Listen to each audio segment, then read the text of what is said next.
Ano Bíblico, 14 de fevereiro. Números capítulo 9. O Senhor falou com Moisés no deserto do Sinai, no primeiro mês do segundo ano depois que o povo saiu do Egito. Ele disse: Os israelitas devem celebrar a Páscoa na ocasião própria. Celebre-na no tempo determinado, ao pôr do sol do dia 14 deste mês, de acordo com todas as leis e ordenanças. Então Moisés ordenou aos israelitas que celebrassem a Páscoa, e eles o fizeram no deserto do Sinai. Ao pôr do sol do dia 14 do primeiro mês, os israelitas fizeram tudo conforme o Senhor tinha ordenado a Moisés. Mas alguns deles não puderam celebrar a Páscoa naquele dia, porque se haviam tornado impuros por terem tocado num cadáver. Por isso procuraram Moisés e Arão naquele mesmo dia e disseram a Moisés: Nós nos tornamos impuros por termos tocado num cadáver. Mas por que deveríamos ser impedidos de apresentar a nossa oferta ao Senhor na ocasião própria, como os demais israelitas? Moisés respondeu-lhes: Esperem até que eu saiba o que o Senhor ordena a respeito de vocês.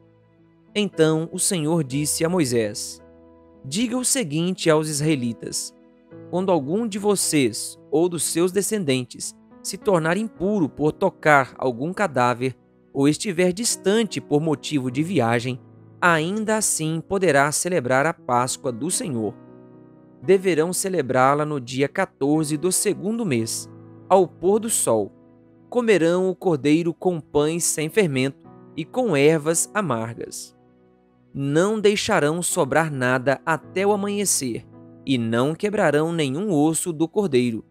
Quando a celebrarem, obedeçam a todas as leis da Páscoa. Se, porém, um homem estiver puro e não estiver distante por motivo de viagem, e ainda assim não celebrar a Páscoa, ele será eliminado do meio do seu povo, porque não apresentou a oferta do Senhor na ocasião própria. Ele sofrerá as consequências do seu pecado. Um estrangeiro residente entre vocês que queira celebrar a Páscoa do Senhor deverá fazê-lo de acordo com as leis e ordenanças da Páscoa. Vocês terão as mesmas leis para o estrangeiro e para o natural da terra. No dia em que foi armado o tabernáculo, a tenda que guarda as tábuas da aliança, a nuvem o cobriu. Desde o entardecer até o amanhecer, a nuvem por cima do tabernáculo tinha a aparência de fogo. Era assim que sempre acontecia. De dia a nuvem o cobria, e de noite tinha a aparência de fogo. Sempre que a nuvem se levantava de cima da tenda, os israelitas partiam. No lugar em que a nuvem descia, ali acampavam. Conforme a ordem do Senhor, os israelitas partiam, e conforme a ordem do Senhor, acampavam. Enquanto a nuvem estivesse por cima do tabernáculo, eles permaneciam acampados. Enquanto a nuvem ficava sobre o tabernáculo por muito tempo, os israelitas cumpriam suas responsabilidades para com o Senhor, e não partiam. Às vezes a nuvem ficava sobre o tabernáculo poucos dias. Conforme a ordem do Senhor, eles acampavam, e também conforme a ordem do Senhor, partiam. Outras vezes a nuvem permanecia somente desde o entardecer até o amanhecer, e quando se levantava pela manhã, eles partiam. De dia ou de noite, sempre que a nuvem se levantava, eles partiam. Quer a nuvem ficasse sobre o tabernáculo 2 dias, quer um mês, quer mais tempo, os israelitas permaneciam no acampamento e não partiam, mas, quando ela se levantava, partiam. Conforme a ordem do Senhor, acampavam, e conforme a ordem do Senhor, partiam. Nesse meio tempo, cumpriam suas responsabilidades para com o Senhor, de acordo com as suas ordens anunciadas por Moisés. Números capítulo 10. O Senhor disse a Moisés: faça 2 cornetas de prata batida, a fim de usá-las para reunir a comunidade e para dar aos acampamentos o sinal para partirem. Quando as 2 cornetas tocarem, a comunidade inteira se reunirá diante de você, à entrada da tenda do encontro. Se apenas uma tocar, os líderes, chefes dos clãs de Israel, se reunirão diante de você. Quando a corneta der um toque de alerta, as tribos acampadas a leste deverão partir. Ao som do segundo toque, os acampamentos do lado sul partirão. O toque de alerta será o sinal para partir. Para reunir a assembleia, faça soar as cornetas, mas não com o mesmo toque. Os filhos de Arão, os sacerdotes, tocarão as cornetas. Este é um decreto perpétuo para vocês e para as suas gerações. Quando em sua terra vocês entrarem em guerra contra um adversário que os esteja oprimindo, toquem as cornetas, e o Senhor, o Deus de vocês, se lembrará de vocês e os libertará dos seus inimigos. Também em seus dias festivos, nas festas fixas e no primeiro dia de cada mês, vocês deverão tocar as cornetas por ocasião dos seus holocaustos e das suas ofertas de comunhão, e elas serão um memorial em favor de vocês perante o seu Deus. Eu sou o Senhor, o Deus de vocês. No 20º dia do segundo mês do segundo ano, a nuvem se levantou de cima do tabernáculo que guarda as tábuas da aliança. Então os israelitas partiram do deserto do Sinai e viajaram por etapas, até que a nuvem pousou no deserto de Parã. Assim partiram pela primeira vez, conforme a ordem do Senhor anunciada por Moisés. Os exércitos do acampamento de Judá partiram primeiro, junto à sua bandeira. Naasson, filho de Aminadab, estava no comando. Natanael, filho de Zuar, comandava os exércitos da tribo de Issacar. E Eliabe, filho de Elon, chefiava os exércitos da tribo de Zebulon. Quando o tabernáculo era desmontado, os gersonitas e os meraritas o carregavam e partiam. Os exércitos do acampamento de Ruben partiram em seguida, junto à sua bandeira. Elisur, filho de Sedeur, estava no comando. Selumiel, filho de Zurizadai, comandava os exércitos da tribo de Simeão. E Eliasaf, filho de Deuel, chefiava os exércitos da tribo de Gade. Então os coatitas partiam carregando as coisas sagradas. Antes que eles chegassem, o tabernáculo já deveria estar armado. Os exércitos do acampamento de Efraim partiram em seguida, junto à sua bandeira. Elisama, filho de Amiúde, estava no comando. Gamaliel, filho de Pedazur, comandava os exércitos da tribo de Manassés. E Abidã, filho de Gideone, os exércitos da tribo de Benjamim. Finalmente partiram os exércitos do acampamento de Dan, junto à sua bandeira, como retaguarda para todos os acampamentos. Aizer, filho de Amizadai, estava no comando. Pagiel, filho de Ocrã, comandava os exércitos da tribo de Azer. E Aira, filho de Enã, a divisão da tribo de Naphtali. Essa era a ordem que os exércitos israelitas seguiam quando se punham em marcha. Então Moisés disse a Obabe, filho do midianita Reuel, sogro de Moisés: Estamos partindo para o lugar sobre o qual o Senhor disse: Eu o darei a vocês. Venha conosco e lhe trataremos bem, pois o Senhor prometeu boas coisas para Israel. Ele respondeu: Não, não irei. Voltarei para minha terra e para o meu povo. Moisés, porém, disse: Por favor, não nos deixe. Você sabe onde devemos acampar no deserto e pode ser o nosso guia. Se vier conosco, partilharemos com você todas as coisas boas que o Senhor nos der.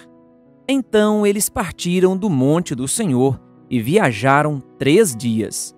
A arca da aliança do Senhor foi à frente deles durante aqueles 3 dias para encontrar um lugar para descansarem. A nuvem do Senhor estava sobre eles de dia, sempre que partiam de um acampamento. Sempre que a arca partia, Moisés dizia: Levanta-te, ó Senhor, sejam espalhados os teus inimigos e fujam de diante de ti os teus adversários. Sempre que a arca parava, ele dizia: Volta, ó Senhor, para os incontáveis milhares de Israel. Números capítulo 11. Aconteceu que o povo começou a queixar-se das suas dificuldades aos ouvidos do Senhor. Quando ele os ouviu, a sua ira acendeu-se, e fogo da parte do Senhor queimou entre eles e consumiu algumas extremidades do acampamento. Então o povo clamou a Moisés. Este orou ao Senhor, e o fogo extinguiu-se. Por isso, aquele lugar foi chamado Taberá, porque o fogo da parte do Senhor queimou entre eles. Um bando de estrangeiros que havia no meio deles encheu-se de gula, e até os próprios israelitas tornaram a queixar-se e diziam: Ah, se tivéssemos carne para comer! Nós nos lembramos dos peixes que comíamos de graça no Egito, e também dos pepinos, das melancias, dos alhos porós, das cebolas e dos alhos. Mas agora perdemos o apetite. Nunca vemos nada, a não ser este maná. O maná era como semente de coentro e tinha aparência de resina. O povo saía recolhendo o maná nas redondezas e o moía num moinho manual ou socava-o num pilão. Depois cozinhava o maná e com ele fazia bolos. Tinha gosto de bolo amassado com azeite de oliva. Quando o orvalho caía sobre o acampamento à noite, também caía o maná. Moisés ouviu gente de todas as famílias se queixando, cada uma à entrada de sua tenda. Então acendeu-se a ira do Senhor, e isso pareceu mal a Moisés. E ele perguntou ao Senhor: Por que trouxeste este mal sobre o teu servo? Foi por não te agradares de mim, que colocaste sobre os meus ombros a responsabilidade de todo esse povo? Por acaso fui eu quem o concebeu? Fui eu quem o trouxe à luz? Por que me pedes para carregá-los nos braços, como uma ama carrega um recém-nascido, a levá-lo à terra que prometeste sob juramento aos seus antepassados? Onde conseguirei carne para todo esse povo? Eles ficam se queixando contra mim, dizendo: Dê-nos carne para comer. Não posso levar todo esse povo sozinho. Essa responsabilidade é grande demais para mim. Se é assim que vais me tratar, mata-me agora mesmo. Se te agradas de mim, não me deixes ver a minha própria ruína. E o Senhor disse a Moisés: Reúna 70 autoridades de Israel, que você sabe que são líderes e supervisores entre o povo. Leve-os à tenda do encontro, para que estejam ali com você. Eu descerei e falarei com você, e tirarei do espírito que está sobre você e o porei sobre eles. Eles o ajudarão na árdua responsabilidade de conduzir o povo de modo que você não tenha que assumir tudo sozinho. Diga ao povo: consagrem-se para amanhã, pois vocês comerão carne. O Senhor os ouviu quando se queixaram a ele, dizendo: Ah, se tivéssemos carne para comer! Estávamos melhor no Egito. Agora o Senhor lhes dará carne, e vocês a comerão. Vocês não comerão carne apenas um dia, ou 2, ou 5, ou 10, ou 20, mas um mês inteiro, até que lhes saia carne pelo nariz, e vocês tenham nojo dela, porque rejeitaram o Senhor, que está no meio de vocês, e se queixaram a ele, dizendo: Por que saímos do Egito? Disse, porém, Moisés: Aqui estou eu no meio de 600.000 homens de pé, e dizes: Darei a eles carne para comerem durante um mês inteiro. Será que haveria o suficiente para eles se todos os rebanhos fossem abatidos? Será que haveria o suficiente para eles se todos os peixes do mar fossem apanhados? O Senhor respondeu a Moisés: Estará limitado o poder do Senhor? Agora você verá se a minha palavra se cumprirá ou não. Então Moisés saiu e contou ao povo o que o Senhor tinha dito. Reuniu 70 autoridades dentre eles e os dispôs ao redor da tenda. O Senhor desceu na nuvem e lhe falou, e tirou do Espírito que estava sobre ele, e o pôs sobre as 70 autoridades. Quando o Espírito veio sobre eles, profetizaram, mas depois nunca mais tornaram a fazê-lo. Entretanto, 2 homens, chamados Eldade e Medade, tinham ficado no acampamento. Ambos estavam na lista das autoridades, mas não tinham ido para a tenda. O Espírito também veio sobre eles, e profetizaram no acampamento. Então certo jovem correu e contou a Moisés: Eldade e Medade estão profetizando no acampamento. Josué, filho de Num, que desde jovem era auxiliar de Moisés, interferiu e disse: Moisés, meu senhor, proíba-os. Mas Moisés respondeu: Você está com ciúmes por mim? Quem dera todo o povo do Senhor fosse profeta, e que o Senhor pusesse o seu espírito sobre eles. Então Moisés e as autoridades de Israel voltaram para o acampamento. Depois disso, veio um vento da parte do Senhor, que trouxe codornizes do mar e as fez cair por todo o acampamento, a uma altura de 90 centímetros, espalhando-as em todas as direções até num raio de uma caminhada de um dia.